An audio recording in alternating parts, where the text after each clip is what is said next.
पांचवें गुट का नियम। आयामी समुद्र के ऊपर बना आसमान फट चुका था। दरारों के बीच से गिरती रोशनी किसी सूरज जैसी नहीं थी। वो ठंडी थी, निर्दयी थी, तीन चंद्र और टूटा सूर्य का प्रतीक हवा में स्थिर था। धीरे धीरे उस रोशनी से 5 आकृतियां बाहर आईं। उनके पैरों के नीचे कोई जमीन नहीं थी, फिर भी वो गिर नहीं रहे थे। नीरव की आवाज कांप गई, लीडर, ये लोग इस आयाम के नियमों को मानते ही नहीं। काव्या ने दांत भींच लिए, क्योंकि ये नियम बनाने वाले हैं। सबसे आगे खड़ा व्यक्ति आगे बढ़ा। उसका चेहरा साधारण था, लेकिन उसकी आंखों में ऐसा सन्नाटा था जो तूफानों को भी डरा दे। हम पांचवा गुट हैं, न किसी राज्य के, न किसी ब्रह्मांड के। हम संतुलन के रक्षक हैं। अज्ञात अधिपति पहली बार पीछे हटा। तो आखिर तुम लोग बाहर आ ही गए। उसकी आवाज में झुंझलाहट थी। डर है कि तुम्हारा संतुलन टूट रहा है। पांचवें गुट का नेता शांत रहा। नहीं, डर इस बात का है कि इस बार संतुलन बचाने वाला गलत इंसान चुन लिया गया है। उसकी नजर सीधे आर्यन पर गई। आर्यन हवा में स्थिर था। उसके चारों ओर काली ऊर्जा घूम रही थी, लेकिन अब वो बेकाबू नहीं थी। तुम लोग मुझे मिटाने आए हो। आर्यन की आवाज भारी थी। नेता ने सिर हिलाया। न मिटाने, न चुनने।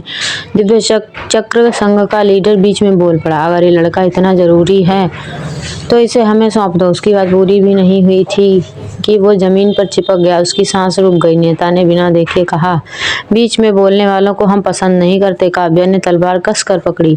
अगर तुम लोग संतुलन चाहते हैं तो ये मत भूलो, आर्यन ने अभी तक इंसानियत नहीं छोड़ी है। नेता ने पहली बार काव्या की तरफ देखा। हम जानते हैं, इसलिए अभी तक ये जिंदा है। उसने हाथ उठाया। आर्यन के सामने 3 रास्ते खुल गए। एक में अधिपति की पूरी शक्ति थी, दूसरे में पांचवें गुट का ठंडा संतुलन, और तीसरे में कुछ नहीं, सिर्फ एक साधारण इंसान की जिंदगी। नेता की आवाज गूंजी, चुनो, क्योंकि अगला चुनाव हम नहीं करने देंगे। आर्यन के नीचे काव्या की तरफ देखा। उसकी आंखों में अब डर नहीं था, बस एक सवाल था, अगर मैं इंसान चुना तो कितने लोग मरेंगे? काव्या ने जवाब नहीं दिया, लेकिन उसकी चुप्पी सबसे खतरनाक जवाब थी। आर्यन ने मुट्ठी बंद की और आयाम फिर से कांप उठा। जिस रास्ते पर मौत खड़ी थी, आयामी समंदर की हर लहर थमी हुई थी। 3 रास्ते अब भी खुले, हवा में खुले थे, लेकिन उनमें से हर एक से मौत की गंध आ रही थी। आर्यन की मुट्ठी बंद थी। काली ऊर्जा उसके चारों ओर घूम रही थी, मानो उसके फैसले का इंतजार कर रही हो। पांचवें गुट का नेता शांत खड़ा था। उसकी आंखों में न गुस्सा था, न दया। वक्त खत्म हो रहा है। अज्ञात अधिपति की हंसी गूंजी, सोच लो लड़के, मेरे साथ चले तो देवता बनोगे। दिव्य चक्र संघ का लीडर अब भी जमीन से चिपका हुआ था। उसकी आंखों में नफरत थी। अगर इंसान बना रहा तो यहाँ कोई नहीं बचेगा। काव्या ने एक कदम आगे बढ़ाया। उसकी तलवार जमीन से टिकी थी, लेकिन उसकी आंखें अभी मजबूत थीं। आर्यन, कोई भी रास्ता आसान नहीं होता, पर हर रास्ता तुम्हें परिभाषित करता है। आर्यन ने गहरी सांस ली। उसने पहला रास्ता देखा, जहां अधिपति की शक्ति थी, अनंत ताकत, लेकिन आत्मा का अंत। दूसरा रास्ता, जहाँ पांचवें गुट का संतुलन था, शांति, लेकिन स्वतंत्रता नहीं। तीसरा रास्ता, जहाँ कुछ भी नहीं था, कोई शक्ति नहीं, कोई सुरक्षा नहीं, बस इंसान। आर्यन ने सिर उठाया। अगर इंसान बनने की कीमत किसी और की जान है तो मैं वो कीमत खुद चुकाऊंगा। काव्या की आंखें फैल गई। नहीं, आर्यन आगे बढ़ा, लेकिन किसी रास्ते की तरफ नहीं, बल्कि तीनों के बीच। तीनों रास्ते एक साथ कांप उठे। पांचवें गुट का नेता पहली बार चौंका। ये संभव है? आर्यन ने दोनों हाथ फैलाए। तुम सब रास्ते देते हो, मैं अपना रास्ता बनाऊंगा। काली ऊर्जा टूटने लगी। सुनहरी रोशनी उसके भीतर से बाहर आई, लेकिन ये काव्या की शक्ति नहीं थी, ये आर्यन की अपनी शक्ति थी। अज्ञात अधिपति चीखा, तुम मेरे बिना अधूरे हो। नहीं, आर्यन की आवाज साफ थी, मैं तुम्हारे बिना आजाद हूँ। उसने जमीन पर जोर से पैर पटका। आयामी समंदर फट गया। दीप द्वार दरकने लगा, लेकिन तभी काव्या के सीने से वो टूटा हुआ चंद्र चिन्ह चमक उठा। उसने आर्यन की तरफ देखा और मुस्कुराई।